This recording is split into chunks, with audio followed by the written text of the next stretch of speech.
Brexit could see the UK and Switzerland take on the EU simultaneously as both countries grapple with Brussels. Prime Minister Boris Johnson has secured a trade deal with the EU, boasting that the agreement will grant the UK more sovereignty. As a result of the trading accord, the UK will have more control over its fishing waters, borders and laws. However, sectors like financial services are yet to learn their long-term fate, and fresh rows between London and Brussels have been predicted as a result.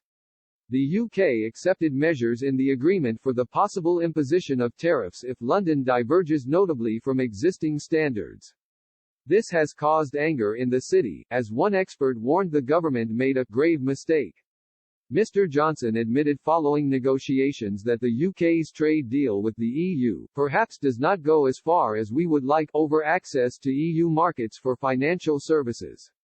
Switzerland is also embroiled in a similar row with the EU over financial services access to the single market and also the issue of equivalence.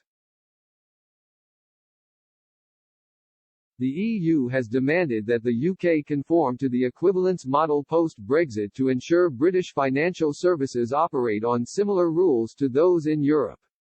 But one analyst warns that Brussels could have overplayed its hand in both sets of negotiations, giving the UK and Switzerland hope that they can secure concessions from Brussels. Michael McKee, partner at British multinational law firm DLA Piper, told CNBC that the EU may not be able to maintain its tough stance on equivalence.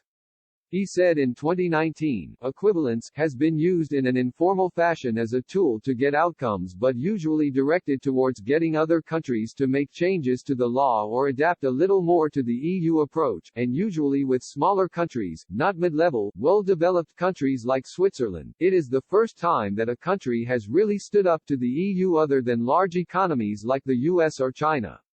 He added that the concrete impact in Switzerland has not been significant in financial markets terms, and claimed that the UK was in a stronger negotiating position than Bern. Mr. McKee continued, the UK stock market and stocks on that market collectively are much more substantial, so if the EU was to take on the UK like this, the volumes of the London Stock Exchange and the FTSE 100 are a bit more balanced against the stocks being traded on the various EU countries' markets.